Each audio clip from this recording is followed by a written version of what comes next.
இருக்கோம். அதுல சோல் பத்தி பார்த்துட்டு இருக்கோம். டிரான்ஸ்மைக்ரேஷன் அப்படின்றது. சோல் பத்தி தெரிஞ்சுக்கிறது ரொம்ப ஒரு நல்ல விஷயம் இருக்கும். என்ன நம்மள பாடிலி பிளாட்ஃபார்ம்லேருந்து சோலுக்கு வரணும். அதுதான் சேஞ்ச் ஏற்படணும். ஹியூமன் லைஃப்ல நமக்கு ஏற்பட வேண்டிய ஒரு முக்கியமான ஒரு மாற்றம். நான் சரீரம் இல்ல ஆத்மா அப்படின்றது. சரிங்களா? ஒரு நிமிஷம் ஸ்க்ரீன் ஷேர் பண்ணிடுறேன். என்னதான் நம்ம வந்து இந்த கிளாஸ்லயும் படிச்சாலும் சரி, L1, L2ல வந்து அப்படியே ஒரு ஹிண்ட் மாரி பார்த்துட்ருப்போம். இந்த கிளாஸு நம்மளுக்கு கொஞ்சம் இந்த ஒரு எக்ஸ்ட்ரா கிளாஸஸ் அப்படின்றதுனால, இன்னும் கொஞ்சம் வேர்சஸ்குள்ளார போறோம். இருந்தாலுமே அ லெவல் 4ல நல்லபடியா படிப்பீங்க. இருந்தாலும் தனியா ஒரு தடவ நல்ல ஸ்கூல் ஸ்டூடண்ட்ஸ் மாரி, சரிங்களா? ஏஜ் எல்லாம் ரொம்ப அப்படியே ரெட்யூஸ் பண்ணிடணும். நம்மலாம் வந்து இப்ப வந்து ஒரு 8த், 9த் அந்த மாரி வச்சுக்கலாம். சரிங்களா? எதுக்கு ப்ரீகேஜியே வச்சுக்கலாம் மாதாஜி. எல்கேஜின்னா ரொம்ப அல்ஃபபெட் ஆயிடும் மாதாஜி. ஹரே கிருஷ்ணா. அது கூட மாதாஜி ஒண்ணுமே தெரியாம இல்ல மாதாஜி. ஆமா. அப்ப நம்மளுக்கு யாருக்காவது கைடன்ஸ் வேற தேவைப்படும். தனியா நம்ம படிக்கணும் அப்டின்னா, ஒரு 8த், 9த்ல படிச்சிருப்போம் தனியா இல்லையா? அ ஓகே. ஏன் வந்து 10த், 12த்ன்னு சொல்லலன்னா, போர்ட் எக்ஸாம் டென்ஷன் வேற வந்துரும். அதனால நம்ம அதுக்கும் கீழ போயிடலாம். ஸோ இப்ப என்ன பாயிண்ட் அப்டின்னா, நல்ல அழகா ஒரு நாளைக்கு 1 ஹவராவது எடுத்து பகவத்கீதை புக்கு, கிரந்தம் நம்ப ஒரு நோட்டு வச்சுட்டு, நிதானமா படிச்சு, அந்த வேர்ட் டு வேர்ட் மீனிங் கூட சரிங்களா? ஸ்லோகம் வாசிச்சுட்டு, வேர்ட் டு வேர்ட் மீனிங் வாசிச்சுட்டு, டிரான்ஸ்லேஷன். பர்பட் படிக்கும்போது டிரான்ஸ்லேஷனுக்கும் அதுக்கும் என்ன சம்பந்தம் இருக்கு? பிரபுபாத் அத எப்படி கனெக்ட் பண்ணியிருக்காங்க? அதையும் படிக்கணும். சரிங்களா? பிரபுபாதோட பர்பட் அப்படின்றது வந்து பகவத்கீதை பகவான் நமக்கு இன்ஸ்ட்ரக்ஷன்ஸ் குடுத்துருக்காங்க. உபதேசங்கள். அத நம்ம எப்படி இம்ப்ளிமெண்ட் பண்ணணும்? அந்த இன்ஸ்ட்ரக்ஷன்ஸ நம்ம லைஃப்ல எப்படி கொண்டு வரணும்? அப்படின்றது பிரபுபாதோட பர்பட் படிக்கும்போது தான் நம்மளுக்கு தெரியும். அதனால ரொம்ப மஸ்ட். சரிங்களா? அழகா கைட் பண்ணியிருப்பாங்க நம்மள. அதுவும் அந்த பிரபுபாதோட பர்பட் எப்படி இருக்கும் அப்படின்னா, கோர் மெசேஜ் அப்படியே தான் இருக்கும். பரம்பரை பரம்பரையா என்ன மெசேஜ் ட்ரான்ஸ்ஃபர் ஆகுதோ, இதுவரைக்கும் ஆச்சாரியர்கள் என்ன சொல்லியிருக்காங்களோ, அத அப்படியே குடுத்துருப்பாங்க. அதனால தான் பகவத்கீதை ஆஸ் இட் இஸ். அதுக்கப்புறம் இந்த காலகட்டத்தில நம்ம அத எப்படி இம்ப்ளிமெண்ட் பண்றது நம்ம லைஃப்ல. அதில உள்ள ப்ளஸ் என்ன, நெகட்டிவ் இது மைனஸ் என்ன, இதெல்லாம் அழகா கோட் பண்ணி நமக்கு வந்து குடுத்துருப்பாங்க. சரிங்களா? அப்ப பகவானோட உபதேசங்கள நம்ம வந்து டிரான்ஸ்லேஷன்ல தெரிஞ்சுப்போம். அத எப்படி இம்ப்ளிமெண்ட் பண்றது அப்படின்றத பர்பட்ல படிப்போம். தெரிஞ்சுப்போம். சரிங்களா? ஸோ அதனால எப்பயுமே பர்பட் படிக்கும்போது நம்மளுக்கு ஃபர்ஸ்ட்டு அண்டர்ஸ்டாண்ட் ஆகணும். சரிங்களா? அந்த டிரான்ஸ்லேஷனுக்கும், பர்பட்ல உள்ளதுக்கும். அதுக்கப்புறம் அத எப்படி பர்சனலா அப்ளை பண்றது? அந்த உபதேசங்கள நம்ம எப்படி பர்சனலா அப்ளை பண்றது? அதுக்கான மெசேஜ் என்ன? அதுக்கப்புறம் பிராக்டிகலா இது ப்ரீச்சிங் அப்ளிகேஷன். மத்தவங்களுக்கு அத நம்ம எப்படி கொண்டு போய் சேர்க்கிறது?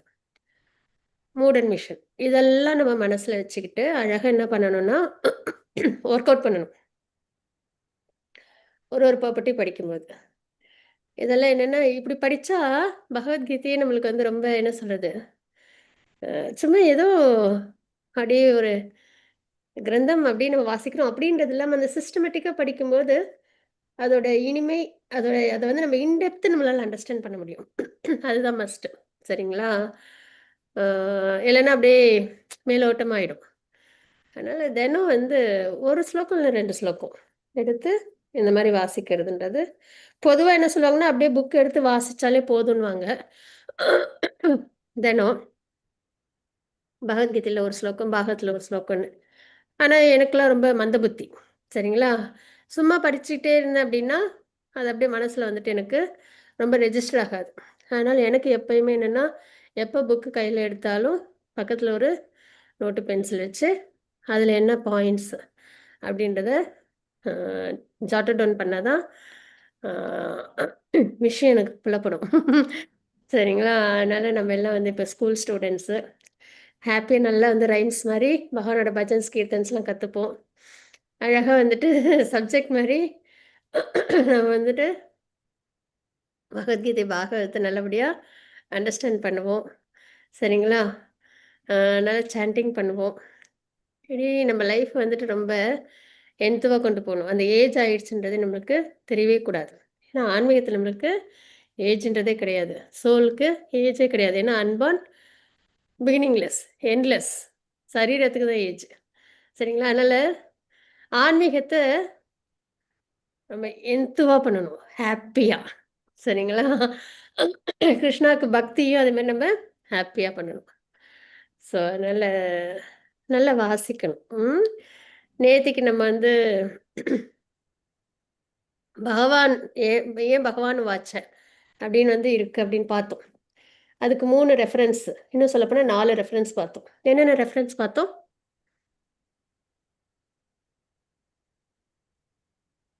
செகண்ட் சாப்டர்ல செகண்ட் ஸ்லோகத்தில் நேத்திக்கு பார்த்தோமே. ஏன் வந்து கிருஷ்ண வாச்ச இல்லை, ஏன் பகவான் வாச்ச, ஏன் கிருஷ்ணாவை பகவான் சொல்றோம்? பகவான் வந்து பூரணமானவர் மாதாஜி. ம் ஐஸ்வர்யங்கள் நிறைந்திருப்பவர், ஆ, செல்வம், புகழ், வீரம், துறவு, ஆ, ஹரி அழகு, அந்த மாதிரி. நானே ஹரி இப்ப இந்த கிளாஸ்க்கு வரல மாதாஜி, அதான் தெரியும். ஹரே கிருஷ்ணா, சூப்பராக சொன்னீங்க மாதாஜி. அது ஆப்புலன்ஸ் பூரணமா பரிபூர்ணமா அந்த 6 ஆப்புலன்ஸும் அவங்க கிட்ட இருக்கும். அதாவது அறிவு, செல்வம், அழகு, நாலேஜ், ஸ்ட்ரென்த், புகழ். ம். விசேஷம். ஆ, இந்த 6ம் ஹரிபோல். அது அது யார் சொன்னா? வசிஷ்டர் மாதாஜி. இல்ல இல்ல. விஷ்ணு புராணத்துல வசிஷ்டர் சொல்லியிருப்பார் மாதாஜி. ஆ, பகவான் விஷ்ணு புராணத்தை பூரணமானவர். விஷ்ணு புராணத்தை என்னது? பராசர். வசிஷ்டர், வசிஷ்டர். பராசரர், சாரி, பராசரர். பராசரர். வசிஷ்டருடைய பேரன். சாரி மாதாஜி. ஹரே கிருஷ்ணா. பராசரர் யாரு? சக்தியோட பையன். வசிஷ்டருடைய பேரன். பேரு வியாசருடைய அப்பா. அப்பா. ஹரி போல். சூப்பர். ஹரே கிருஷ்ணா. சரி, அவங்க வந்து அவங்களாம் செல்ஃப் ரியலைஸ்டு சோல். சரியா? அதனால அவங்களாம் சொல்லியிருக்காங்க இது மாதிரி பரிபூர்ணமா இருக்கிறது கிருஷ்ணா அப்படின்னு. அப்புறம் வேற என்ன பார்த்தோம் ரெஃபரன்ஸ்?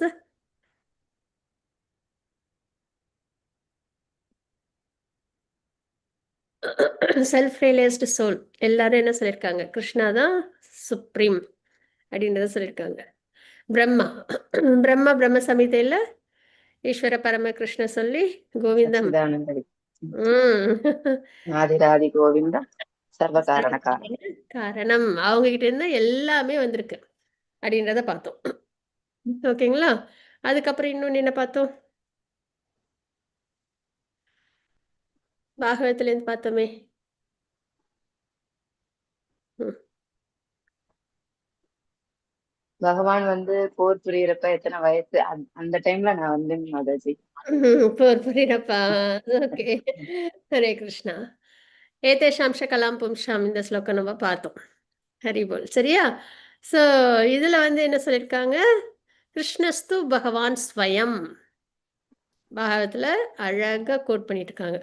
இதுதான் வந்து எம்பரர் வேர்ஸ் அப்படின்னு சொல்லுவாங்க. பாகவத்துக்கான ஒரு, அதாவது எம்பரர் வேர்ஸ் அப்படின்னு சொல்லுவாங்க. சரிங்களா?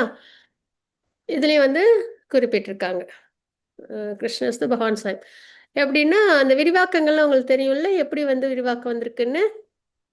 ஆஹ் எப்படி மாதாஜி சொல்லுங்க. தற்போ ஆ சீரோதன கதை, சாரி, ஃபர்ஸ்ட் ஆ அது லாஸ்ட் சீரோதன கதை, ஆ சாரி. ஆ ஃபர்ஸ்ட் வந்து ஆ தற்போதைய கிருஷ்ணா. சீரோதன கதை. ஆ கிருஷ்ணரிடமிருந்து சங்கர்ஷனர். ஆ ஆ ஃபர்ஸ்ட் அது வந்து பகவான். ஆ பகவான் பகவான்கிட்ட இருந்து வெளிவரது பலராமர். பலராமர். அவர்தான் சங்கர்ஷனர்னு சொல்லிட்டு மாதாஜி. ஏன்னா அதான். அவருடைய பேரு அது ஸ்ரீ வைஷ்ணவத்துல அப்படி வரும் மாதாஜி. அப்படி வருமா? சரி, ஓகே. ஹரிபோல். பலராமர் அவங்க கிட்ட இருந்து மறுபடியும் விரிவாக்கம் எப்படி வருது? விரிவாக்கம் 3 பிரிவா சதுர்வியூகமா வரும். பிரிவாங்கம் எழுதி. சதுர்வியூகம். சதுர்வி. எப்படின்னா வாசுதேவர், சங்கர்ஷ்ணர், அனிருத்தர். பிரத்யும்னர், அனிருத்தர். அந்த மாதிரி விரிவாக்கம். ஆமா, பிரத்யும்னர், அனிருத்தர். கரெக்ட். ஹரிபோல். தேங்க்யூ மாதாஜி. ஸோ வாசுதேவர், சங்கர்ஷ்ணர், பிரத்யும்னன், அனிருத்தன் அப்படின்னு வந்துட்டு 4 விரிவாக்கம் வருது. ஃபர்ஸ்ட் கிருஷ்ணா, அவங்க கிட்டே இருந்து பலராமர், அவங்க கிட்டே இருந்து விரிவாக்கமா இந்த 4 சதுர்யுகம். இந்த நடுவுல இருக்கிற சங்கர்ஷ்ணர்ல இருந்து அடுத்தது யார் வரா?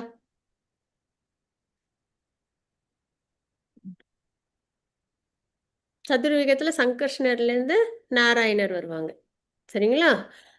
அப்புறம் மறுபடியும் நாராயணர்ல இருந்து மறுபடியும் சதுர்வியுகம் வரும். மறுபடியும் வாசுதேவர், சங்கர்ஷ்ணர், அனிருத்தர், பிரத்யும்னர், அனிருத்தர் அப்படின்னு விரிவாக்கம் வரும்.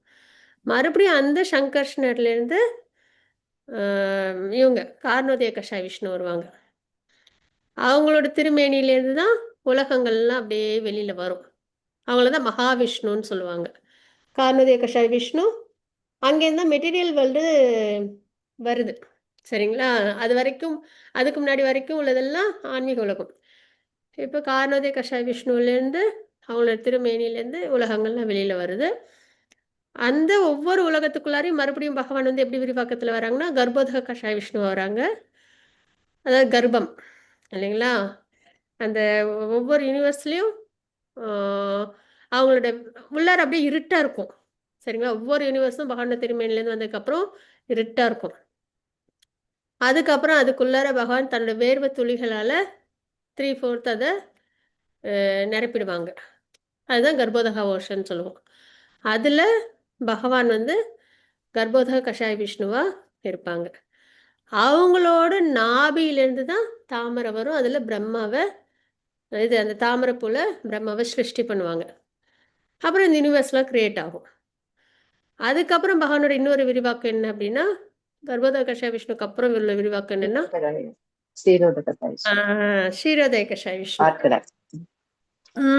ஹரிபோல் பார்க்கடல்ல இருப்பாங்க. சரிங்களா? அவங்க கிட்ட தான் தேவர்கள்லாம் போயிட்டு முறையிடுவாங்க.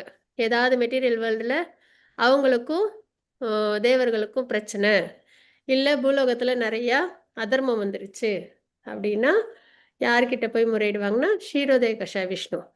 அவங்க தான் பார்க்கடலில் இருப்பாங்க. அது வந்து துருவ நட்சத்திரத்தில் இருக்கும். சரிங்களா? போல் ஸ்டார். அதே மாதிரி ஷீரோதய கஷாய விஷ்ணு தான் எல்லாரோட இதயத்துலையும் பரமாத்மாவாக இருக்காங்க. எல்லாரோட இதயத்துலையும் அப்படின்னா இப்போ வந்து நம்ம இப்போ எங்கே எத்தனை பேர் இருக்கோம்? 10 பேர் இருக்கும். 10 பேர் இதயத்துலையும் தனித்தனியாக பரமாத்மாவாக இருப்பாங்களா அப்படின்னா அப்படி இல்லை. ஒரே பரமாத்மா தான், ஆனால் எல்லாரோட இதயத்திலும் இருப்பாங்க. அவ்வளோ மகிமை பகவான். சரிங்களா? ஒரே பரமாத்மா தான் ஷீரோதய கஷாய விஷ்ணு. ஆனால் எல்லாரோட இதயத்துலையும் அவங்க விட்னஸாக இருப்பாங்க. எது வரைக்கும்? நம்ம பக்தி பண்ணுற வரைக்கும்.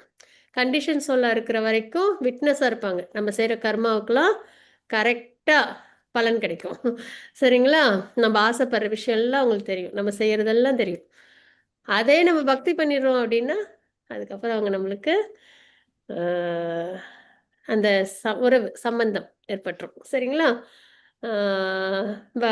பக்தன் டிவோட்டி அண்ட் பகவான் அந்த ஒரு நிலையில். ஸோ இப்படி தான் விரிவாக்கம் வருது. ஆரம்பத்தில் கிருஷ்ணா ஸ்வயம் கிருஷ்ணாவிலேருந்து ஸ்டார்ட் ஆகி அப்படியே வந்து ஷீரோதய கஷாய விஷ்ணு வந்து எல்லாரோடைய இதயத்திலும் பரமாத்மாவாக இருக்காங்க அப்படின்றத பார்க்குறோம். அப்போ கிருஷ்ணஸ்து பகவான் ஸ்வயம், அவங்ககிட்ட இருந்தால் எல்லாமே உருவாகியிருக்கு. இது வந்து பாகவத்தில் நம்ம பார்த்தோம். சரிங்களா? இவங்களாம் செல்ஃப் ரியலைஸ்டு சொல்லலாம்.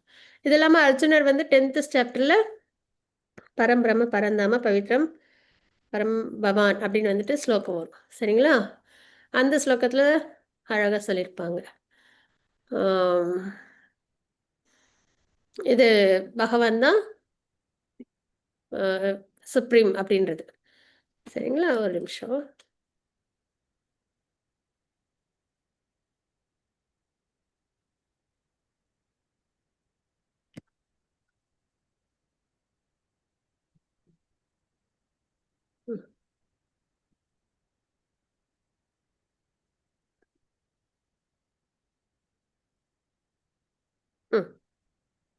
பகவான் வந்து சத்துஸ்லோகி சொல்லி முடிப்பாங்க.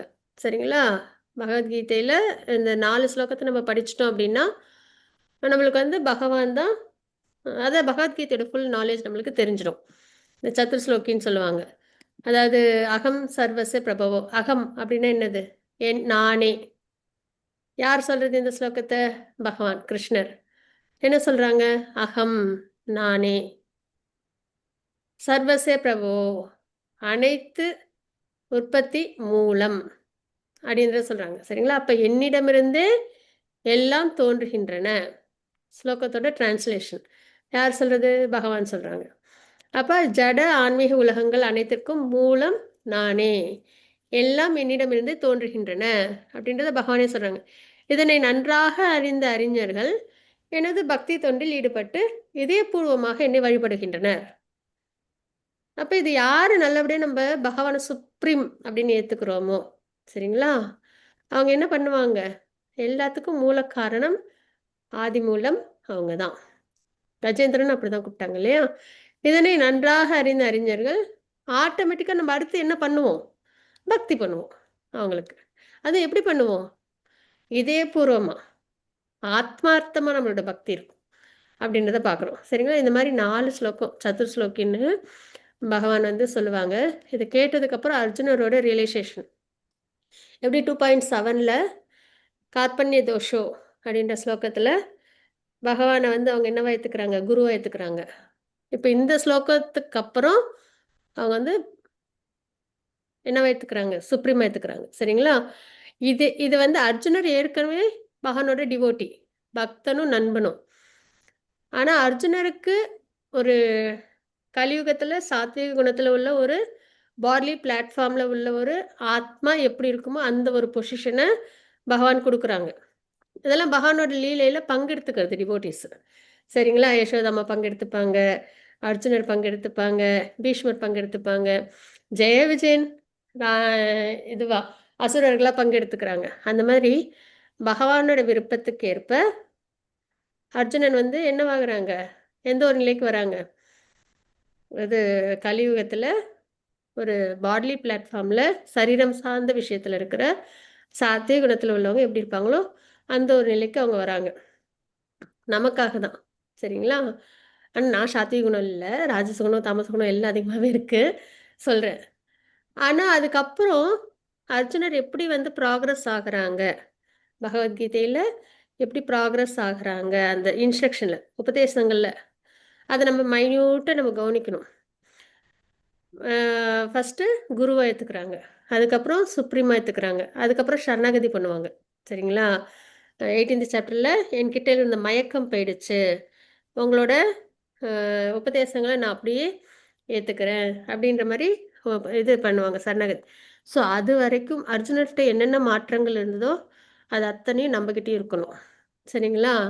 ஆத்மா நம்பிக்கையோடு ஸ்வீகரிச்சுக்கணும். அதுதான் நேற்று சொன்னது தான். இதுதான் அழகாக உள்ளங்கையில் நெல்லிக்கனி மாதிரி கொடுத்துட்டாங்க. இதுக்கப்புறம் எனக்கு இதில் இன்னும் ஒரு உடன்பாடு வரலையே அப்படின்னா அது அப்புறம் என்ன பண்ண முடியும்? அவ்வளோதான். சரிங்களா? ஏன்னா பகவத்கீதையே வந்து நம்ம வந்து நம்பிக்கை வராமல் இருந்தோம் அப்படின்னா சாஸ்திரம் தான் நம்மளோட ஆத்தாரம். சரிங்களா? அப்புறம் நம்மளை கைட் பண்ணுறதுக்கு வேறு எந்த ஒரு விஷயமும் கிடையாது. அப்படியே கைட் பண்ணாலும் அது நம்மளுக்கு பர்ஃபெக்ஷன் கொடுக்காது. அதுதான். ஸோ இங்கே வந்து அர்ஜுனன் என்ன சொல்கிறாங்க?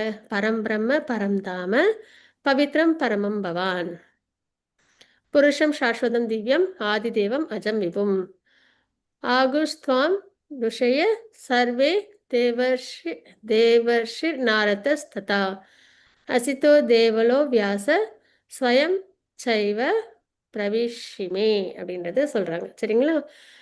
நீரே பரம்பிரம்மம், உன்னத இருப்பிடம், மிகவும் தூய்மையானவர். இது நம்மளும் ஏற்றுக்கணும். சரிங்களா? பரம சத்தியம், நீரே நித்தியமானவர், திவ்யமானவர், ஆதிதேவர், பிறப்பற்றவர், மிகப்பெரியவர். உண்மை பற்றி இந்த உண்மையினை யாரும் சொல்கிறாங்க. இது அர்ஜுனரோட ரியலைசேஷன். சரிங்களா? இப்போ மாதாஜி சொன்ன மாதிரி நம்ம எல்கேஜி ஸ்டூடெண்ட்டாக இருக்கோம்னு வச்சுக்கோங்களேன். நம்மளுக்கு வந்து 1 2 3 எழுத சொல்லுவாங்க, ஏபிசிடி எழுத சொல்லுவாங்க. நம்ம கொஷின் கேட்க மாட்டோம். இப்படி தான் இருக்குமா, வேறு எப்படி வேணாலும் இருக்குமா, கேட்க மாட்டோம் இல்லையா? போடு அப்படின்னா என்ன பண்ணுவோம் நம்ம? அது மேலேயே நம்ம 10 தடவை போடுவோம். அதுக்கப்புறம் தனியாக அந்த குட்டி குட்டி பாக்ஸில் நம்ம போடுவோம். 4 லைன்ஸில் இல்லைன்னா பாக்ஸில் போடுவோம். கரெக்ட்டா? அது மாரி 1, 2, 3 எழுதுனா, அது மேலேயே ஒரு கோடு போட்டு விட்டு போடு. அப்ப நம்ம டவுட் வராது. ஏன் 1 இப்படி தான் இருக்குமா? வேற எப்படியாவது இருக்குமா? அப்படின்னு. இல்ல நானே கண்டுபிடிச்சுக்கிறேன் 1, 2, 3 சொல்ல மாட்டோம். இல்லையா? அதே மாரி தான் நம்மளுக்கு இங்க அர்ச்சுனர் எப்படி சொல்றாங்களோ, அத நம்ம என்ன பண்ணணும்? அப்படியே எடுத்துக்கணும். ஏன்னா இவங்கலாம் செல்ஃப் ரியலைஸ்டு சோல். நீரே பரம் பிரம்மன் அப்படின்னு சொல்றாங்கன்னா, அதுதான் உண்மை. சரிங்களா? இல்ல எனக்கு இதுல நம்பிக்கை இல்ல அப்படின்னா, நம்மளால கண்டுபிடிக்கிறதுக்கு வேற சோர்ஸ் என்ன இருக்கு? நமக்கு நாலேட்ஜ் வந்து கம்மி, ஆயுள் கம்மி. நமக்கு மறுபடியும் வேற எது மூலியமா நம்ம சோர்ஸ கண்டுபிடிக்க முடியும்? அவ்ளோ நம்மகிட்ட எதுவுமே கிடையாது. சக்தியே கிடையாது. மனதிலயும் சரி, உடல்லயும் சரி. அதனால இன்டெலிஜென்ஸ்ல. அதனால இவங்கலாம் என்ன சொல்றாங்களோ, நம்ம எப்படி 1, 2, 3 ஏபிசிடிலாம் லேர்ன் பண்ணோமோ, அதே மாரியே அப்படியே நம்ம ஃபாலோ பண்றது உத்தமம். கண்டிப்பா கரெக்ட்டா தான் இருக்கும். தப்பா வராது. சரிங்களா? நம்பிக்கையோட ஃபாலோ பண்ணணும். அப்ப நீரே பரம் பிரம்மன் சொல்றாங்க. உன்னத இருப்பிடம், மிகவும் தூய்மையானவர். இதெல்லாம் சொல்றாங்களா? அதுக்கப்புறம் இதுங்க இன்னொன்னு என்ன சொல்றாங்க? அவங்க மட்டும் சொல்லல.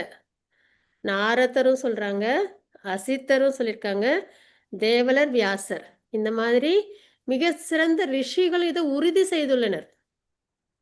சரிங்களா? பகவான் தான் சுப்ரீம் பிரதர். இப்பொழுது நீரே இதனை எனக்கு அறிவித்துள்ளீர். சொன்னாங்களா, அகம் சர்வஸ்ய பிரபவோ, நானே என்கிட்ட இருந்து எல்லாம் உருவாகி இருக்குன்னு. இப்ப பகவானேவும் அத சொல்லியிருக்காங்க. எல்லாத்துக்கும் ஆதி புருஷம் நான் அப்படின்றது. ஸோ இதுவும் வந்து ஒரு ஆதாரம். பகவான் தான் சுப்ரீம். அவங்க கிட்டேருந்து தான் அனைத்துமே வந்திருக்கு அப்படின்றது. சரிங்களா? ஸோ நம்ம இவ்ளோ விஷயம் நம்ம லேர்ன் பண்ணியிருக்கோம். பகவான் அப்படின்றது கிருஷ்ணாவ குறிக்குது அப்படின்றது. சரிங்களா? இப்ப நம்ம வந்து 2ண்ட் சாப்டர்ல நம்ம பார்ப்போம். ஓகேவா இப்ப? நம்ம பார்த்தது கிருஷ்ணா சுப்ரீம். அதனால தான் பகவான் வச்சேன். இனிமே யாராவது கேட்டா நம்ம சொல்லுவோமா? ஏன் பகவான் இருக்கு அப்படின்றதுக்கு அர்த்தம்? சொல்லலாம் மாதாஜி. சொல்லலாம். ஹரி போல். அதுவே நம்மளும் கன்வின்ஸ் ஆயிட்டோமா? ஆமா மாதாஜி. ஹரி போல். ஹரே கிருஷ்ணா. ஆயிட்டோம். ஹரே கிருஷ்ணா. ஹரி போல். ஸோ இதுதான் நம்ம பார்த்தது. சரிங்களா? இப்ப நம்ம வந்து இப்ப சோல் பத்தி நம்ம பார்த்துட்டு இருக்கோம். அதுல பகவான் சொன்னது நம்ம பார்த்தோம். ஓ உபதேசம் கொடுத்தது. சரிங்களா? ஆத்மா அப்படின்றது இதுலேருந்து தான் ஸ்டார்ட் ஆகுது. நீ அறிவாளியைப் போல் பேசுகிறாய். ஆனால் உடல் என்றால் என்ன? ஆத்மா என்றால் என்ன என்பதை அறிந்த உண்மையான அறிஞன், உடலின் எந்த நிலைக்கும் உயிரோடு இருந்தாலும், இறந்தாலும் வருந்துவதில்லை. இந்த இடத்துல தான் ஆத்மா அப்படின்றது நம்மளுக்கு தெரிய வருது. சரிங்களா? ஸோ இது நம்ம நேத்திக்கு பார்த்தோம். அது மாரி நானோ, நீயோ, இம்மன்னர்களோ இல்லாமல் இருந்த காலம் எதுவும் இல்லை. எதிர்காலத்திலும் நம்மில் எவரும் இல்லாமல் இருக்கப் போவதில்லை. அப்படின்றத சொல்றாங்க. அப்பன்னா ஆத்மாவோட இன்னொரு விஷயமும் நம்ம என்ன தெரிஞ்சுக்கிறோம்? நம்ம எல்லாருமே எப்பயுமே இருப்போம். எப்பயுமே இருப்போம். அழிவு அப்படின்றது கிடையாது. சரி, நித்தியமானது ஆத்மா அப்படின்னு தெரிஞ்சுக்கிட்டோம். அது என்னைக்குமே அழியாது. சரீரம் எப்பயுமே இருக்குமா நம்மகிட்ட? நம்மளோட இந்த சரீரம்? இருக்காது மாதாஜி. இல்ல மாதாஜி. குறிப்பிட்ட காலம் வரும். ஆ அது கண்டிப்பா. அதுல எந்த சந்தேகமும் இல்ல. இல்லையா? சரீரம் எப்படி இருந்தாலும் அழியும். அதுல எந்த டவுட்டுமே கிடையாது நமக்கு. ஆனா ஆத்மா எப்படிப்பட்டதுன்னு இப்ப நம்ம படிக்கிறோம். ஆத்மா அழியாதது ஆத்மா நிச்சயமானது அழியாதது. மாதாஜி. அது அழிக்கவும் முடியாது. நெருப்பால ஒண்ணும் பண்ண முடியாது. எதையாலும் ஒண்ணும் பண்ண முடியாது ஆத்மாவ. ஹரி போல் மாதாஜி, ஹரே கிருஷ்ணா, ஸ்ரீ பிரியா மாதாஜி, ஹரி போல்.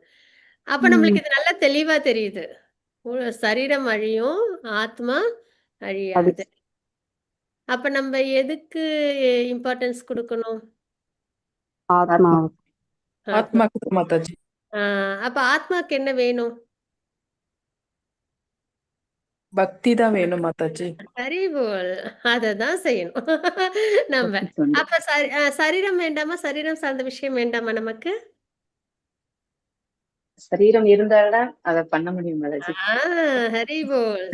சுவர் இருந்தாதான் சித்திரம் வரைய முடியும் மாதாஜி. அதே மாதிரி உடல் இருந்தாதான் பக்தி பண்ண முடியும். பக்தி பண்ணாதான் இது பண்ண முடியும் மாதாஜி. ஹரி போல். கண்டிப்பா. அப்ப சரீரம் அவசியம். சரியா? இப்ப கரெக்ட்டா அதுக்கு ஒரு எக்ஸாம்பிள் வேற சொன்னீங்க. அனாலஜி. சுவர் இருந்தால் தான் சித்திரம் வரைய முடியும். கண்டிப்பா. ஆனா நம்ம அந்த சுவர்ல கரெக்டா சித்திரம் வரைகிறோமா? இருக்கிறோம் முயற்சிக்கலாம். மாதாஜி. அதோட பர்பஸ் என்னன்னா, பக்தி பண்றதுக்காக நமக்கு குடுத்துருக்காங்க. ஆனா நம்ம என்ன பண்ணிட்டு இருக்கோம்? நம்ம பரவால்ல. பக்தி பண்றோம். ஓரளவுக்கு சாண்டிங்லாம் பண்றோம். ஆனா பொதுவா லிவிங் என்டிட்டீஸ் என்ன பண்றோம்? பகவான் என்ன பர்ப்பஸ்க்கு குடுக்குறாங்க? அது ஹியூமன் லைஃப். எதுக்காக குடுக்குறாங்க? பக்தி பண்றதுக்காக அது சாதனமா நமக்கு குடுக்குறாங்க. ஆனா நம்ம என்ன பண்ணிடுறோம்? பசு, பட்சி மாரி உணவ தேடி போறோம். இல்ல. உறக்கத்த தேடி போறோம். பொருள தேடி போறோம் மாதாஜி. பொருள தேடி போறோம். பாதுகாப்புன்ற வகையில பொருள தேடி போறோம். இனவிருத்தி. இந்த 4 விஷயத்துல. அனிமல் அததான் பண்ணும். இல்லையா? எங்க தூங்கலாம், எங்க சாப்பிடலாம், எங்க நம்ம பாதுகாப்பா இருக்கலாம், எ இனவிருத்தி பண்ணலாம். இது தவிர வேற எதுவும் அனிமலுக்கு தெரியாது. ஒரு நாள் ஃபுல்லா அததான் பண்ணும் லைஃப் ஃபுல்லா. ம். அந்த மாதிரி நம்ம என்ன பண்றோம்? அந்த பர்ப்பஸ் உடல், சரீரம் அதுவும் முக்கியம். நல்ல யோகாலாம் பண்ணணும். ஸ்ட்ரென்த்தா நல்ல ஹெல்தியா சாப்பிட்டு, சாத்வீக உணவா சாப்பிட்டு வச்சுக்கணும். ஆனா, அது எதுக்கு யூஸ் பண்ணணும்? அது பக்தி மார்க்கமா யூஸ் பண்ணணும். சரிங்களா? அதுதான் நம்ம ரியலைசேஷனே வரணும். அதேமாரி நம்ம சரீரம் சார்ந்த குடும்பம் அதெல்லாம் இருக்குனாலும், அதையும் நம்ம என்ன பண்ணணும்? பக்தி மார்க்கத்துல நம்ப கொண்டு வரணும். அதுதான். நெறைய சேலஞ்சஸ் இருக்கும். இத வந்து சொல்றது ஈஸி. ஆனா வந்துட்டு அதுல நெறைய சிரமங்கள் உண்டு. ஆனா, அதெல்லாம் நம்ம என்ன பண்ணணும்னா, நல்லபடியா நம்ப ஓவர் கம் பண்ணணும். சரிங்களா? எந்த இடத்துலயும் வெறுப்பையோ, விரோதத்தையோ காமிக்கக்கூடாது. அதே சமயத்துல கேரிங்கோடையும், அன்போடையும் என்ன பண்ணணும்? நம்மளும் கிருஷ்ண பக்தியில ஸ்திரமா இருந்து மத்தவங்களையும் காப்பாத்தணும். இந்த ஏர்ல டிராவல் பண்ணும்போது ஒரு விஷயம் சொல்லுவாங்க. ஒரு வேளை வந்துட்டு ஏதாவது எமர்ஜென்சி வந்துச்சுன்னா, ஆக்ஸிஜன் மாஸ்க் இருக்கும். அத ஃபர்ஸ்ட்டு நீங்க போட்டுக்கணும். அப்புறம் தான் பக்கத்துல உள்ளவங்களுக்கு போடணும்னு. அது மாரி ஃபர்ஸ்ட்டு நம்ப ஸ்திரமா பக்தி பண்ணணும். அதுக்கப்புறம் நம்மள சுத்தி உள்ளவங்களையும் நம்ப பக்தி மார்க்கத்துக்கு கொண்டு வரணும். அது ஃபேமிலி மெம்பர்ஸையும் சேர்த்து. சரிங்களா? அ இப்ப நம்மலாம் அந்த எமர்ஜென்சி சிச்சுவேஷன்ல தான் இருக்கோம். பர்த், டெத், லைஃப் சைக்கிள்ன்ற மிசரி நிறைஞ்ச ஓஷன்ல நம்மலாம் இருக்கோம். அதுல நமக்கு நல்ல இப்ப என்ன கிடைச்சிருக்கு? ஆக்ஸிஜன் மாஸ்க் கிடைச்சிருக்கு. சரிங்களா? நம்ம என்ன பண்ணணும் ஃபர்ஸ்ட்டு அத? கிருஷ்ண பக்தின்றது தான். பரம்பரையில கிடைச்சிருக்கு. பானஃபைட் பரம்பரால. நம்ம ஃபர்ஸ்ட்டு அத நல்லா ஸ்திரமா புடிச்சுக்கணும். அதுக்கப்புறம் நம்மள சுத்தி உள்ளவங்களையும் அதுல கொண்டு வரணும். சரிங்களா? ஸோ நம்ம இப்ப பார்த்தது, ஆத்மா எப்பயுமே இருக்கும். அப்படின்றத பார்த்தோம். ஸோ நம்ம எல்லாருமே இப்ப ஆத்மான்ற நிலையில நம்ம எல்லாருமே டிவோட்டி தான். எந்த பாரபட்சமும் இல்ல. சரிங்களா? நம்ம எல்லாருமே எப்பயுமே இருப்போம். எப்பயுமே ஹேப்பியா நம்ம என்ன பண்ண போறோம்? கிருஷ்ணாவுக்கு பக்தி பண்ண போறோம். சரிங்களா? இதுல ஏதாவது குறை இருக்குமா? வருத்தம் இருக்குமா? இல்ல மாதாஜி. இருக்காது. போட்டி பொறாம இருக்குமா? இல்ல மாதாஜி. இருக்காது இருக்காது. மாதாஜி. சரி போல். அனர்த்தங்கள் எதுவும் இருக்காது. நீங்க பக்தி இப்ப நீங்க 16 ரவுண்ட்ஸ் பண்றீங்களா? நானும் பண்றேன். அப்படி நம்மளும் பண்ணும்போது, டிவோட்டீஸ் என்ன பண்ணுவாங்க? 16 ரவுண்ட்ஸ் பண்ணணுமா இன்னும்? இப்படி இப்படி பண்ணா நல்லதா இருக்கும். அதேமாரி, நீங்க இந்த பிரசாதம்லாம் நீங்க ஆஃபர் பண்ணீங்களா? எனக்கும் சொல்லிக் குடுங்க. நானும் பண்றேன். டிவோட்டி உடனே அது வந்து, நான் சொல்லி தர மாட்டேன்னு சொல்லவே மாட்டாங்க. கண்டிப்பா சொல்லி தரேன். இந்த மாரி பிரசாதம்லாம் பண்ணணும். இப்படி ஆஃபர் பண்ணணும். அதுல வந்து போட்டி பொறாம இருக்காது. சரிங்களா? ஒரு நல்ல ஒரு ஹெல்தியான ஒரு ரிலேஷன்ஷிப் இருக்கும். ஸோ அந்த மாரி தான் நம்ம எல்லாரும் என்ன பண்ண போறோம்? ஆத்மால பக்தி பண்றோம். சரிங்களா? ஆத்ம நிலையில. அதுல வந்து எந்த ஒரு குறையோ, இழப்போ, இந்த அனர்த்தங்களோ இருக்காது. எல்லாருமே சேர்ந்து சந்தோஷமா பண்றது தான் கிருஷ்ண பக்தி. ஓகே. அப்ப இங்க நம்ம அதான் தெரிஞ்சுக்கிறோம். நானோ, நீயோ இம்மன்னர்களோ இல்லாமல் இருந்த காலம் எதுவும் இல்லை. எதிர்காலத்தில் நம்மில் எவரும் இல்லாமல் இருக்கப் போவதில்லை. அப்ப ஆத்மா நிச்சயம், ஸ்திரம் அப்படின்றத தெரிஞ்சுக்கிறோம். சரிங்களா? அ இது இன்னும் படிச்சோம் அப்படின்னா, இன்னும் நெறையவே நமக்கு விஷயங்கள் உண்டு. இருந்தாலும் டிரான்ஸ்லேஷன்ல நம்ம அப்படியே பார்ப்போம். ம். இதுல இன்னொரு விஷயமும் உண்டு. என்னன்னா, ஆத்மா வந்து தனித்துவத்தோட இருக்கும். சரிங்களா? இந்த தனித்துவம்ன்றது வந்து நம்ம வந்து நெறைய பார்ப்போம். இப்ப பிரம்ம ஜோதியில ஐக்கியமாயிடுவோம் அப்படின்னு வந்துட்டு ஒரு இது இருக்கு இல்லையா? மாயாவாத பிலாசபில ஒரு விஷயம் சொல்லுவாங்க. ஆத்மாலாம் பகவானும் நானும் ஒண்ணு. பிரம்ம ஜோதியில நம்ம போய் ஐக்கியமாயிடுவோம் அப்படின்ட்டு. அப்படி வராது. சரிங்களா? அதுக்கு தான் பிரபுபாதா என்ன குடுத்துருப்பாங்கன்னா, ஆ இப்ப வந்து ஒரு கிரீன் கலர் ட்ரீ இருக்குன்னு வச்சுக்கோங்க. அதுல வந்து ஒரு கிளி இருக்கு. நம்ம எட்டக்கேருந்து பார்த்தோம்னா, அந்த மரமும், கிளியும் ஒரே கலர்ல தான் இருக்கும். ஆனா 2ம் ஒண்ணோட ஒண்ணு கலந்திருக்குமா? கலந்துருக்காது இல்ல. மாதாஜி. இல்ல கலக்காது. மாதாஜி. மரம் வேற, கிளி வேற. இது சரிங்களா? அதே மாரி இப்ப மீன் வந்து தண்ணிக்குள்ளார இருக்கும். தண்ணிக்குள்ளார தான் அது இருக்கும். ஆனா, அதுக்கு மீன் வந்து தண்ணியோட ம். மெர்ஜ் ஆயிருக்கா? ஐயோ, இல்ல. இல்லையா? தண்ணீல மீன் இருக்கும். ஆனா, அது மெர்ஜ் ஆயிருக்கா? இல்ல. அது மாரி தான். ஆத்மான்றது தனித்துவத்தோட இருக்கும். அது வந்து அ இண்டிவிஜுவல் ஆத்மா தான் நம்ம எல்லாரும். சரிங்களா? எதோடையும் நம்ப கலக்க முடியாது. அப்படின்றத நம்ம இங்க இன்னொரு விஷயமா நம்ப பார்க்குறோம். ம். ஓகே. மாதாஜி இந்த ஸ்லோகம் வாசிக்கலாமா? யாரும் வாசிக்கிறீங்களா? 13th ஸ்லோகம். யாருக்கு வாசிக்க விருப்பம் இருக்கு? 13வது ஸ்லோகம். தேகினோஸ்மின் யதா தேஹே. வாசிக்கிறேன் மாதாஜி. வாசிக்கிறீங்களா? வாசிங்க. தேஹினோஸ்மின் யதா தேஹே கௌமாரம் யௌவனம் ஜரா ததா தேகாந்திர பிராப்தி தீரஸ்தத்ர ந முஹ்யதி. தேகத்தை உடையவனின் உடல் சிறு வயது, இளமை, முதுமை என்று கடந்து செல்வதைப் போல ஆத்மா மரணத்தின் போது வேறு உடலுக்கு மாற்றம் பெறுகின்றது. நிதான புத்தியுடையவர் இது போன்ற மாற்றத்தால் திகைப்பதில்லை. பொருளுரை: ஒவ்வொரு உயிர் வாழியும் தனித்தனி ஆத்மா என்பதால் ஒவ்வொருவரும் தனது உடலை ஒவ்வொரு கணமும் மாற்றிக்கொண்டே இருக்கின்றனர். சில நேரங்களில் சிறுவனைப் போலவும், சில நேரங்களில் இளைஞனைப் போலவும், இன்னும் சில நேரங்களில் முதியோனைப் போலவும் அவன் தோன்றுகின்றான். இருப்பினும் ஆத்மா எவ்வித மாற்றமும் அடையாமல் அப்படியே இருக்கின்றான். அந்த தனி ஆத்மா இறுதியில் மரணத்தின் போது உடலை மாற்றி வேறொரு உடலில் புகுகின்றான். அடுத்த பிறவியில் வேறு உடலை அடையப் போவது உறுதி. அவ்வுடல் பௌதிகமாகவோ ஆன்மீகமாகவோ இருக்கலாம் என்பதால் அர்ஜுனன் தனக்கு பிரியமான துரோணர், பீஷ்மர் போன்றோரின் மரணத்திற்காக கூட வருந்த தேவையில்லை. மாறாக அவர்கள் பழைய உடலிலிருந்து புதிய உடலுக்கு புதிய சக்தியுடன் மாறுவதை, இளமையாவதை எண்ணி அவன் மகிழவே வேண்டும். இத்தகைய உடல் மாற்றங்கள் தனது வாழ்வில் செய்த செயல்களுக்கு ஏற்ப பலதரப்பட்ட இன்பத் துன்பங்களை அடைய ஒருவனுக்கு உதவுகின்றன. எனவே நல்லாத்மாக்களான பீஷ்மரும் துரோணரும் மறுவாழ்வில் நிச்சயமாக ஆன்மீக உடல்களை அடையப் போகிறார்கள், அல்லது குறைந்தபட்சம் பௌதீக நிலையின் உயர் இன்பங்களை அனுபவிப்பதற்காக. ஒரு நிமிஷம் மாதாஜி. இங்க இருக்கு. ஸ்வர்கலோகத்தின்.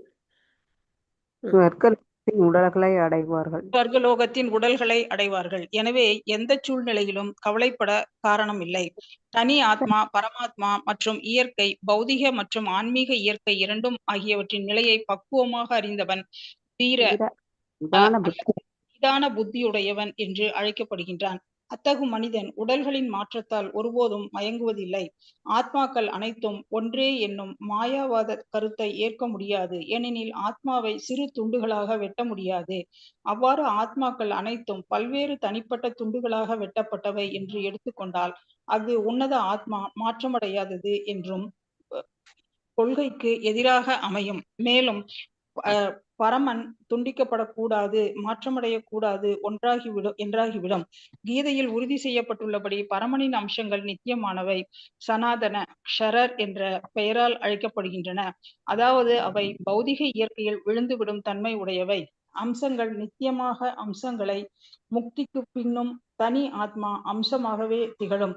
இருப்பினும் முக்தி அடைந்த பின் அவன் பரமபுருஷ பகவானுடன் ஆனந்தமும் அறிவும் நிறைந்த நித்திய வாழ்வை வாழ்கிறான். ஒவ்வொரு தனிப்பட்ட உயிர்வாழியின் உடலிலும் வீற்றிருக்கும் பரமாத்மாவிற்கு பிரதிபலிப்பு கொள்கையை உபயோகப்படுத்த முடியும். அவர் தனிப்பட்ட ஆத்மாவிலிருந்து வேறுபட்டவர். கொஞ்சம் எங்க தெரியுதா மாதாஜி? இருக்கு. கொஞ்சம் மேல வானம் நீரில் பிரதிபலிக்கப்படும் போது வானம் நீரில் பிரதிபலிக்கப்படும் போது சூரியன், சந்திரன் மற்றும் நட்சத்திரங்களும் பிரதிபலிக்கின்றன. நட்சத்திரங்களை உயிர்வாழிகளுக்கும் சூரியனையோ சந்திரனையோ முழுமுதற் கடவுளுக்கும் ஒப்பிடப்படலாம். அர்ஜுனனால் பிரதிநிதிக்கப்படும் தனிப்பட்ட அம்சமான ஆத்மாவும் பரமாத்மாவாக விளங்கும் முழுமுதற் கடவுள் ஸ்ரீ கிருஷ்ணரும் ஒரே நிலையை உடையவர்கள் அல்ல. இது 4ஆம் அத்தியாயத்தின் தொடக்கத்தில் தெளிவாகும். அர்ஜுனன் கிருஷ்ணருக்கு சமமானவர் என்றாலோ, கிருஷ்ணர் அர்ஜுனனை விட உயர்ந்தவர் அல்ல என்றாலோ, கற்பிப்பவர் கற்பவன் என்னும் அவர்களது உறவு அர்த்தமற்றதாகிவிடும். அவர்கள் இருவருமே அறியாமை சக்தியில் மாயையில் மயங்கக்கூடியவர்கள் என்றால் ஒருவர் கற்பிக்க மற்றவர் கற்றுக்கொள்ளும் அவசியமே இல்லை. அத்தகைய உபதேசங்கள் பயனற்றவை. ஏனெனில் மாயையினால் பிணைக்கப்பட்டுள்ள எவரும் அதிகாரம் பெற்ற ஆசிரியராக முடியாது. எனவே மாயையால் மயக்கப்படும் மறதியுடைய ஆத்மாவான அர்ஜுனன் எனும் உயிர்வாழியை காட்டிலும் முழு முதற் கடவுளான பகவான் கிருஷ்ணர் உயர்வானவர் என்பது ஏற்றுக்கொள்ளப்பட்டாக வேண்டும். சரி, இப்போ அழகா ஸ்ட்ராங்கான ஸ்டேட்மெண்ட்டா கொடுத்துருக்காங்க. சரியா? இப்ப எத்தனை பேருக்கு வந்துட்டு இறப்புக்கு அப்புறம் பிறப்பு உண்டு அப்படின்றது நம்பிக்கை இருக்கு?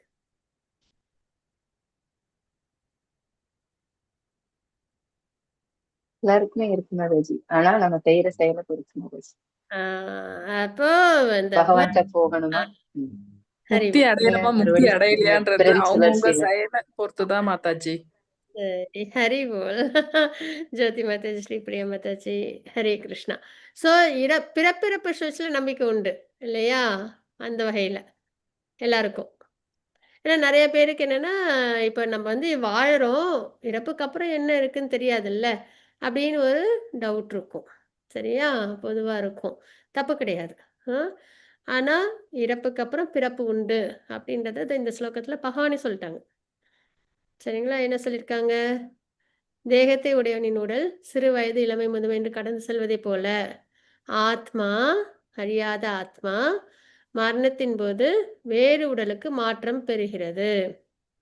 அப்ப இறப்புக்கு அப்புறம் மரணத்தின் போது என்ன நடக்குது? ஆத்மா அழியறது இல்ல, சரீரம் தான் என்ன ஆகுது? அந்த சரீரத்தை ஒரு யூஸ்லெஸ் வேறு ட்ரெஸ் உடல் எடுக்குது மாதாஜி. சரீரத்தை ஒரு யூஸ்லெஸ் ட்ரெஸ் மாதிரி போட்டுட்டு வேற ஒரு சரீரத்தை ஆத்மா எடுத்துக்குது. ஹரிபோல் மாதாஜி. அப்போ பிறப்பு இறப்பு சுழற்சி, இறப்புக்கு அப்புறம் என்ன நடக்குதுன்றத பகவான் இங்கே ரொம்ப அழகாக சொல்லிட்டாங்க. சரிங்களா? அதனால ஒரு விஷயம் கிளியராக நம்மளுக்கு தெரியுது. அதே மாதிரி இங்கே இன்னொன்று என்ன அப்படின்னா, இன்னொரு விஷயம் நம்ம என்ன தெரிஞ்சுக்கிறோம் அப்படின்னா, உடல் வந்து எப்படி ஆகுது? சிறு வயது இளமை முதுமை அப்படின்னு கடந்து போகுது. நம்மளே பார்க்குறோம். நம்மளே ஒரு 5 இயர்ஸ் ஓல்டில் இருந்த மாதிரி நம்ம சரீரம் இப்போ கிடையாது. மிடில் ஏஜில் இருக்கிற சரீரம் மாதிரி ஓல்ட் ஏஜில் கிடையாது இல்லைங்களா? சரீரம் மாறுது. ஆனால் நம்ம அவங்களே தான். நம்ம வந்து ஆத்மா, அதாவது நான் சொல்கிறோம்ல, இந்த ஆத்மா அதே தான். ஆனால் சரீரம் மட்டும் என்ன ஆகுது? சிறு வயதில் ஒரு மாதிரி இருக்குது, அதுக்கப்புறம் ஒரு மாற்றம் அடையுது, அதுக்கப்புறம் வயசானதுக்கப்புறம் ஒரு மாற்றம் அடையுது. அது அந்த 6 சேஞ்சஸ் வரும். சரிங்களா? சரீரத்தில் அந்த மாற்றத்தை நம்மளே பார்க்குறோம். சரீரத்தில் ஏற்படுற மாற்றத்தை கண்கூட நம்ம பார்க்குறோம். குழந்தைங்க இப்போ இருப்பாங்க, அப்புறம் யூத்துக்கு வருவாங்க, அப்புறம் ஓல்டேஜ்க்கு வர்றதை நம்ம பார்க்குறோம். நம்ம குழந்தை தான். சரிங்களா? அதில் எதுவும் அந்த ஆத்மாவில் எந்த மாற்றமும் இல்லை. ஆனால் சரீரம் மாறுறதை நம்மளே பார்க்குறோம். ஸோ அந்த வகையில் அதுக்கப்புறம் இறப்புக்கு அப்புறம் அந்த சரீரமும் ஆத்மாவும் என்ன ஆகுது அப்படின்னா, ஆத்மா அப்படியே தான் இருக்குது, சரீரம் மட்டும் மாறுது அப்படின்றத நம்ம தெரிஞ்சுக்கிறோம். சரிங்களா? வேறு ஒரு சரீரமே கிடைக்குது. அது இப்போ மாதாஜி சொன்ன மாதிரி அது நம்ம தான் டிசைட் பண்ணணும். நம்ம வந்து பக்தி பண்ணி இது பகவான் லோகத்தில் பகவானோட இது ஃபார்மில் நம்ம இருக்கோமா, சாரூப்பிய முக்தியில் இருக்கோமா அப்படின்றது.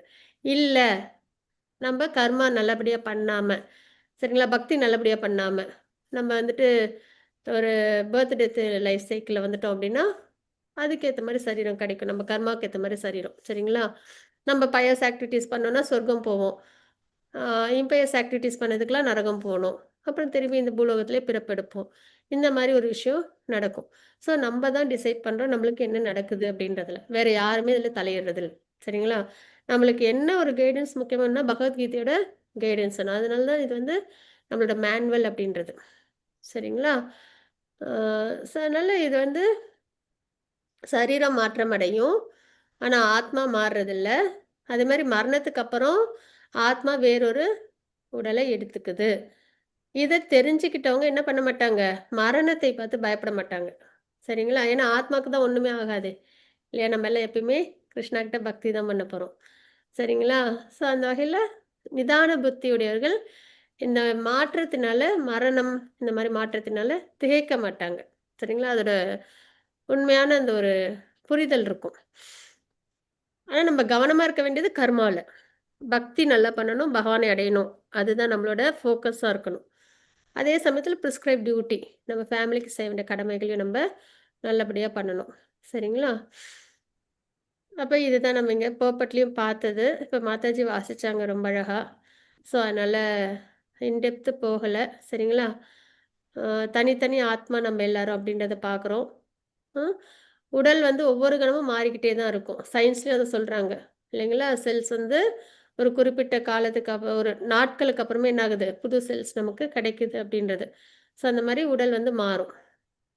அதே மாதிரி சின்ன வயசில் இருக்கும்போது சிறுவன் அப்படின்றது, அப்புறம் இளைஞன், அப்புறம் முதியோன் அப்படின்ற அளவுக்கு வருது. ஆனால் ஆத்மாவில் எந்த மாற்றமும் இல்லை அப்படின்றத பார்க்குறோம். சரிங்களா? அதே மாதிரி மரணத்தின் போது வேறு உடல் அப்படின்றத பார்க்குறோம். இப்போ அர்ஜுனனுக்கு பகவான் அதான் சொல்கிறாங்க. இப்போ வந்து பீஷ்மர் துரோணாச்சாரியர்லாம் நான் அழிக்கிறேன் அப்படின்னு அவங்க வந்து வருத்தப்பட்டாங்க இல்லையா? அப்போ நீ அதுக்கு எதுக்கு வருத்தப்படுற? அவங்களுக்கு வேற ஒரு சரீரம் கிடைக்குது. அந்த சரீரம் கண்டிப்பா நல்ல சரீரமா தான் இருக்கும். ஏன்னா அவங்கலாம் யாரு?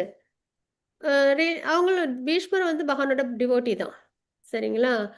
அவங்க வந்து நல்ல விஷயத்துக்காக தான் அவங்க இதுவரைக்கும் பண்ணியிருக்காங்க. ஸோ அதனால அவங்களுக்கு கண்டிப்பா நல்லது தான். அதாவது ஆன்மீக உலகத்த தான் அவங்க அடைவாங்க. ஒருவேளை ஆன்மீக உலகத்த அடையலனாலும், அவங்க என்ன பண்ணுவாங்க? உயர்ந்த இன்பங்களை அனுபவிக்கிறதுக்காக சொர்க்கம் அந்த மாரி நிலைக்கு அவங்க போவாங்க அப்படின்றத ஸோ அதனால அவங்களுக்கு நீ நல்லது தான் பண்ற. ஆத்மா என்னைக்கும் அழியாது. அவங்களுக்கு வேற ஒரு சரீரம் கிடைக்கும் அப்படின்றத சொல்லி அர்ஜுனன சமாதானப்படுத்துறாங்க. சரிங்களா? ஆத்மா, பரமாத்மா மற்றும் இயற்கை. இது வந்து கம்ப்ளீட்டா 13th சாப்டர்ல நம்ப படிச்சோம். சரிங்களா? சேத்ர சேத்ரஜ்ஞ விபாக யோகம். அதுல நம்ப பார்த்தது. இந்த 3த்துக்கும் உள்ள அந்த ரிலேஷன்ஷிப்பை யார் நல்லபடியா புரிஞ்சுக்கிறாங்களோ, அவங்கள தீர அப்படின்னு நம்ம பார்க்குறோம். நிதான புத்தி உடையவன். நம்ம 13th சாப்டர்லயே பார்த்தோம். அந்த ஞேயம் அப்படின்றது. அவங்களுக்கு நல்லா சரீரம்னா என்ன? ஆத்மானா என்ன? பரமாத்மானா என்ன? அந்த ரிலேஷன் என்ன? அப்படின்றது தெரிஞ்சதுக்கப்புறம் அவங்களோட ஞான சக்ஷு எப்படி இருந்தது? அப்படின்னா, சரீரமே எல்லாம் செய்யுது, ஆத்மா எதையும் செய்யறதில்ல. அப்படின்னு நம்ம பார்த்தோம். இல்லையா? அது லெவல் 2ல கூட பார்த்தோம். மனம் எதுல இருக்கு? சூக்ஷ்ம சரீரத்துல இருக்கு. அப்புறம் புலன்கள் எதுல இருக்கு? இந்த ஸ்தூல சரீரத்துல இருக்கு. நம்ம வந்து இப்போ ஒரு விஷயத்த செய்யறோம் அப்படின்னா, மனம் ஆசைப்படும். இன்டெலிஜென்ஸ் அத கைட் பண்ணும். இப்படி இப்படி பண்ணா அத நம்ம அடைஞ்சிடலாம் அப்படின்னு. அப்ப இன்டெலிஜென்ஸும் சூக்ஷ்ம சரீரத்துல தான் இருக்கு. புலன்கள் அத என்ஜாய் பண்ணுது. இதுல ஏதாவது ஒரு இடத்துல ஆத்மா வந்துச்சுன்னா வரல. அப்ப சரீரம் தான் எல்லாத்தையும் செய்யுது. ஆத்மா எதையும் செய்யறதில்ல. அப்படின்ற அந்த ஒரு நிலைக்கு நம்ம வரோம். அதே மாரி சரீரத்துல ஆத்மா இருந்தாலும், அது சரீரத்தோட ஒட்டாது. அப்படின்றத நம்ம பார்த்தோம். சரிங்களா? அது வந்து அதுக்கு ஒரு எக்ஸாம்பிள் நம்ம பார்த்தோம். பகவான் சொல்லியிருந்தாங்க. ஆகாயத்துல காற்று இருக்கும். ஆனா, அதோட ஒட்டாம இருக்கும். அந்த மாரி நம்ம பார்த்தோம். சரிங்களா? அதே மாரி சரீரம் வந்து ஆத்மா உள்ளார வரும்போது, அதுக்கு அந்த கான்ஷியஸ்னஸ் பிரகாசத்த குடுக்குது. எப்படி குடுக்குது? சூரியன் உலகத்துல அப்படி காலையில வரும்போது, எல்லா இடத்துலயும் வெளிச்சம் எப்படி பரவுது? சூரியனோட கீற்று. அந்த மாரி ஆத்மா ஒன்ஸ் சரீரத்துக்குள்ளார வந்த உடனே, அதுவரைக்கும் அது எப்படி இருக்கும்? அச்சித்தா இருக்கும். அதுக்கு ஒண்ணும் இந்த லேப்டாப் மாரி தான். சரிங்களா? இந்த டேபிள், சோஃபா இந்த மாரி தான். அதுக்குன்னு எந்த ஒரு அ இதுவும் கான்ஷியஸ்னஸும் இருக்காது. ஆனா, ஆத்மா எப்போ உள்ளார வருதோ, அப்ப என்ன ஆயிடுது? அந்த சரீரத்துக்குள்ளார கான்ஷியஸ்னஸ் வந்து, அந்த சரீரத்தில நம்ப ஆக்டிவா செயல்பட ஆரம்பிச்சுருவோம். சரிங்களா? ஸோ இதெல்லாம் தான் நம்ம பார்த்தோம். முக்கியமா ஒரு அனாலஜியும் பார்த்தோம். யாருக்கு ஞாபகம் இருக்கு? 13th சாப்டர் பத்தி இப்ப நம்ம பார்க்குறோம். King, farmer, farmland. ஞாபகம் இருக்கா? ஞாபகம் இருக்கு மாதாஜி. சொல்லுங்க மாதாஜி. அவசியம். கிங் வந்து பகவான். ஆ, ஃபார்மர் வந்து அத விளைவிக்கிறவர். ஆ. சோல், தர்மா. சோல். சரி. ஆ. ஃபார்ம்லேண்ட். ஃபார்ம்லேண்ட் வந்து இந்த உடல். ஆ, ஹரி போல். சூப்பர் மாதாஜி. ஹரே கிருஷ்ணா. ஹரே கிருஷ்ணா. அது அந்த சம்பந்தம் எப்படின்னு சொல்றீங்களா? அந்த அனாலஜி வச்சு நம்ம என்னென்ன அண்டர்ஸ்டாண்ட் பண்றோம்னு? அந்த சரீரம் வந்து நிலம். அந்த ஃபார்மர் வந்து அதுல விளைவிக்கக்கூடிய அந்த நிலத்துக்கு சொந்தக்காரன். ஆனா ராஜா வந்து எல்லாத்தையும் அறிந்தவர். ஆனா அந்த ஃபார்மர் வந்து அந்த நிலத்தை பற்றி மட்டும்தான் அறிய முடியும். ஆனா சரி. ராஜான்றவர் அந்த அந்த அந்த ஊர்ல உள்ள அத்தனை நிலத்துக்கும் எல்லாத்துக்கும் அறிந்தவர் ராஜா. சூப்பர் மாதாஜி. ஹரே கிருஷ்ணா. அதுதான் அதுதான். ஹரி போல் மாதாஜி. இதுதான் நம்ம அந்த இதுல தெரிஞ்சுக்கிறது. 3த்துக்கும் உள்ள அந்த ஒரு சம்பந்தம் அப்படின்றது. சரிங்களா? அதாவது கிங் வந்து பரமாத்மா, சோல் வந்து ஃபார்மரு, ஃபார்ம் லேண்டு சரீரம். ஒரு ஃபார்மருக்கு தன்னோட லேண்ட பத்தி எல்லா இன்ஃபர்மேஷனும் தெரியும். அதே மாரி ஒரு சோலுக்கு தன்னோட உடல்ல உள்ள விஷயங்கள ஓரளவு அண்டர்ஸ்டாண்ட் பண்ண முடியும். மனதில என்ன கவலை இருக்கு, உடம்புல என்ன வலி இருக்கு, மனதில என்ன சந்தோஷம் இருக்கு, அப்படின்றதெல்லாம் நம்மளால தெரிஞ்சுக்க முடியும். அதாவது ஒரு ஃபார்மருக்கு தன்னோட ஃபார்ம்லேண்ட் தெரிஞ்சுக்கிற மாரி. ஆனா கிங்குக்கு எல்லா ஃபார்மர பத்தியும் தெரியும். அதே மாரி எல்லா ஃபார்ம் லேண்ட பத்தியும் தெரியும். அதே மாரி பரமாத்மாவுக்கு எல்லா ஆத்மாக்கள பத்தியும் தெரியும். எல்லா சரீரத்த பத்தியும் தெரியும். அப்ப அவங்க உயர்ந்தவங்க. அவங்க விபு, நம்ப அணு. அவங்க அன்லிமிட்டட், நம்ம லிமிட்டட். சரிங்களா? ஸோ இந்த வகையிலயும் நம்ம அண்டர்ஸ்டாண்ட் பண்ணணும். ஹரி போல் மாதாஜி, ஜோதி மாதாஜி, ஹரே கிருஷ்ணா. ஓகே. ஸோ இந்த மாரி விஷயங்கள்லாம் யார் தெரிஞ்சுக்கிறாங்களோ அவங்கள தீர, நிதான புத்தியுடையவன் என்று அழைக்கப்படுகிறான். அப்போ மனிதனின் உடல்களில் மாற்றத்தால் எப்பொழுதும் மயங்குவதில்லை. நம்ம யாராவது வருத்தப்பட்டுருக்கோமோ, ஐயோ! குழந்தைங்க வளர்ந்துக்கிட்டே போறாங்களே அப்படின்னு சந்தோஷம் தான் படுறோம். இல்லையா? குழந்தையா இருப்பாங்க, அப்புறம் யூத்து அப்படி வரப்போ. ஸோ அது மாரி இந்த யாரு ஆன்மீகத்தில இந்த ஆத்மா நாலேஜ்ல சிறப்பா இருக்காங்களோ, அவங்களுக்கு மரணத்தின் போது அவங்களுக்கு பயம் இருக்காது. இன்னொரு சரீரம் தான் நமக்கு கிடைக்க போகுது. ஆத்மா அழியாதது. எப்பயும் இருக்கும் அப்படின்றது. இதுல வந்து இந்த மாயாவத பிலாசபி பத்தி பார்க்குறோம். சரிங்களா? அது என்ன அப்படின்னா, ஆத்மா வந்து வெட்ட முடியாது.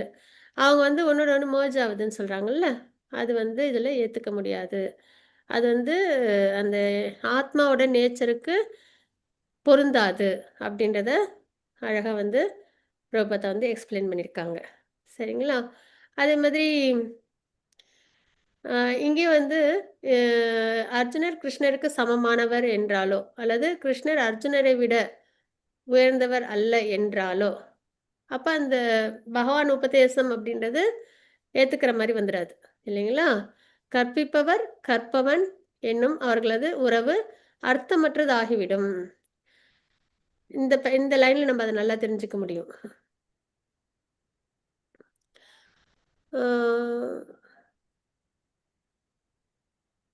ஆ மாயையினால் பிணைக்கப்பட்டுள்ள எவரும் அதிகாரம் பெற்ற ஆசிரியராக முடியாது.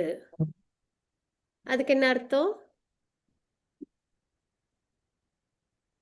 நம்ம அந்த பக்தி அதாவது விருட்சம் ஆ, நம்ம எல்லாம் அந்த மாயையில வசப்பட்டு இருக்கிறோம் மாதாஜி. ஆ, ஆனா பகவான் அப்படிப்பட்டவர் இல்ல. ஆ. மாயைக்கு அப்பாற்பட்டவர். அப்பாற்பட்டவங்க. மாயையில நம்ம வசப்பட்டதுனால நம்ப என்ன என்ன நம்மளுடைய அந்த குறைகள் முக்குணங்கள் ம். தவறு செய்கிறோம். ஆ அதுதான். பிறர் மேல் பொய் சொல்கிறோம், பொய் சுமத்துகிறோம். ஆ, அந்த மாதிரி 4 இது இருக்கு மாதாஜி, மாயைக்கு வசப்பட்டு. ஆ மாயையில வசப்பட்ட எல்லா உயிரினங்கள்கிட்டயும் இந்த 4 குறைபாடுகள் இருக்கும். அப்படின்னு நம்ம ஏற்கனவே படிச்சுட்டோம். அதாவது imperfect senses, illusion, cheating preference, mistake. சரியா? எக்ஸாம்பிளோடயும் நம்ம படிச்சோம். சூரியன குட்டியா நம்ம இங்கேருந்து பார்ப்போம். அப்ப நம்ம சென்ஸ் கரெக்ட்டா இன்ஃபர்மேஷன் குடுக்கல. அப்ப நம்மளுக்கு இல்யூஷன். தெரிஞ்சும் தெரியாமலும் இருப்போம். சரியா நம்மளுக்கு விஷயம் தெரியாது. அதனால தவறுகள் பண்ணுவோம். அதனால அத மறைக்கிறதுக்கு சீட் பண்ணுவோம். ஸோ இந்த 4 விஷயமும் இருக்கும். கண்டிஷன் சொல்ல. அப்படிப்பட்டவங்களோட எந்த ஒரு விஷயமும் என்னவா இருக்காது? ஸ்திரமான ஒரு அங்கீகரிக்கப்பட்ட ஒரு விஷயமா இருக்காது. அதுதான். மாயினால் பிணைக்கப்பட்டுள்ள எவரும் அதிகாரம் பெற்ற ஆசிரியராக முடியாது. அப்போ இங்க வந்து பகவான் எப்படிப்பட்டவங்க? மாயைக்கு அப்பாற்பட்டவங்க. அவங்களோட அந்த ஒரு உயர்ந்த நிலையை நம்ம இங்க தெரிஞ்சுக்கிறோம். சரிங்களா? ஸோ அதனால பகவானோட உபதேசங்கள் அப்படின்றது நம்ம ஏத்துக்கிற ஒரு விஷயம். ஆனா அப்படி இந்த இந்த இந்த விஷயங்கள்னால ஏன்னா இதுல சொல்றாங்கல்ல, பகவானும் நம்மளும் ஒண்ணு. மெர்ஜ் ஆயிடுவோம் அப்படின்னு சொல்றாங்கல்ல. அந்த ஒரு விஷயம் எப்பயுமே ஏத்துக்கிற ஒரு விஷயமா இல்ல. ஏன்னா பகவான் வந்து விபு, நம்ம அணு. நம்பளால நம்ம குறைகளோட இருக்கோம். பகவான் குறைகளற்று இருக்காங்க. சரிங்களா? இந்த மாரி நெறைய விஷயங்கள் இருக்கு. பகவான் வந்து இந்த உலகங்கள்லாம் உருவாக்கி இயக்கிட்டு இருக்காங்க. நம்மளால அதெல்லாம் பண்ண முடியுமா? முடியாது. பகவான் பிரசன்ட், பாஸ்ட், ஃபியூச்சர்லாம் தெரியும். நமக்கு தெரியுமா? தெரியாது. இப்படி நம்ம எல்லா விஷயத்தையும் பார்த்தோம் அப்படின்னா, நம்ம என்னைக்குமே பகவானாக முடியாது அப்படின்றது தான். சரிங்களா? ஆனா மாயாவாத ஃபிலாசபில என்ன இருக்கும் அப்படின்னா, அ பகவானோட மெர்ஜ் ஆயிடுவோம். பகவான் நம்மளும் ஒண்ணு. அப்படின்ற ஒரு நிலையில வருது. அது வந்து அப்படி ஏத்துக்கிட்டோம்னா, இந்த ஒரு இதுவும் அப்ப பகவானும் நம்மளும் ஒண்ணுன்னா, அப்ப இப்ப கண்டிஷன் சோலுக்கு இந்த விஷயம்லாம் இருக்கு. குறைபாடுகள்லாம் இருக்கு. அப்ப பகவானுக்கும் அது இருக்கு அப்படின்னா, நம்மளால பகவத்கீதைய ஏத்துக்க முடியாது இல்லையா? பகவான் அதை விட உயர்ந்தவங்க. ஆத்மாவும் பகவானுக்கும் வித்தியாசம் உண்டு. அது அந்த ஒரு விஷயத்தில் தான். அப்ப மாயையினால் பிணைக்கப்பட்டுள்ள எவரும் அதிகாரம் பெற்று ஆசிரியராக முடியாது. அப்ப பகவான் அப்படி இல்ல. மாயைக்கு அப்பாற்பட்டவங்க. அதனால தான் அவங்களோட உபதேசங்கள நம்ப நல்லபடியா ஃபாலோ பண்றோம். சரிங்களா? அதுதாங்க நம்ம பார்த்தது. ஹரே கிருஷ்ணா. ஓகே. இந்த ஸ்லோகம் நம்ம நாளைக்கு பார்க்கலாமா? இல்ல இன்னைக்கு மாதாஜி 7.14ல சொல்லியிருக்காரு ம். தெய்வீ ஹிதா குணமயி மம மாயா துரத்தியா ஆ. அந்த மாதிரி இருக்காரு மாதாஜி. यस माताजी दैवीं हेषा गुणमयी मम माया दुरतया मामेव ये प्रपद्यन्ते மாயாமேதாம் தரந்தி தே. அது எப்படி மாதாஜி கனெக்ட் பண்றீங்க? அந்த ம- 3 இயற்கை குணங்களை கொண்ட எனது தெய்வீக சக்தியான மாயையை வெல்வது மிகவும் கடினம். ஆ. ஆனால் என்னிடம் சரணடைபவர்கள் அதை எளிதாக கடக்கிறார்கள். ஆ. அது டிரான்ஸ்லேஷன். இந்த இடத்துல இல்ல அது அதான் அந்த பகவான் அடைகிறவங்க இந்த மாயையில இருந்து வெளிவந்துடுறாங்க. மாயைங்கிறது பகவான் வந்து ஆ. வெல்ல ஓகே. முடியும். ஆ. ஓகே. ஓகே மாதாஜி. அதான் இல்ல இந்த இடத்துல அந்த ரெஃபரன்ஸ் ஸ்லோகம் சொன்னீங்களா? எனக்கு அது புரியல. அதான் சரி கேட்டேன். எதுக்காக அந்த ரெஃபரன்ஸ் ஸ்லோகம் சொன்னீங்க? அப்படின்னு தெரிஞ்சுக்கணுன்றதுக்காக. அவசியம் மாதாஜி. கண்டிப்பா. மாயைன்றது பகவான் பகவானோட சக்தி, தெய்வீகமான சக்தி. அத யாராலயும் கடந்து வர முடியாது தனிச்சு. ஆனா என்கிட்ட பகவான்ட்ட அதாவது பகவான்ட்ட யாரு சரணாகதி பண்றாங்களோ அவங்களால கட கடந்து வர முடியும். அப்படின்னு. அப்ப பகவானோட கண்ட்ரோல்ல மாயா இருக்கு. அப்படின்றது நம்ம தெரிஞ்சுக்கிறோம். சரிங்களா? ஆனா முக்கியமா அதுல இன்னொரு கோர் மெசேஜ் என்னன்னா, நம்ப இந்த மெட்டீரியல் வேர்ல்டுலேருந்து வெளியில வரணும்னா, நம்ம பிடிக்க வேண்டிய ஒரே ஒரு விஷயம் என்னன்னா, பகவானோட லோட்டஸ் ஃபீட். சரணாகதிய கெட்டியா பண்ணிக்கணும். சரிங்களா? பண்ணோம்னா நம்மளால வெளியில வர முடியும். அப்படின்றது. ஹரி போல். ஓகே. நாளைக்கு நம்ப 14த் ஸ்லோகத்துல நம்ப பார்ப்போம். சரிங்களா? மாத்ரா ஷஷ்டு கௌந்தேய சீதோஷ்ண சுக துக்கதா ஆகமபாயினோ நித்யா ஸ்தாம் ஸ்திதீஸ்வ பாரத அப்படின்றத நம்ம பார்ப்போம். ஹரே கிருஷ்ணா. வாஞ்சா கல்பத்ருபுஷ்ய கிருபா சிந்து பயவச்ச பதிதானாம் பாவனேபோ விஷ்ணு நம நம அனந்த கோடி வைஷ்ணவ ஸ்ரீல பிரபாத் கி ஜெய். ஹரே கிருஷ்ணா. ஹரி போல்.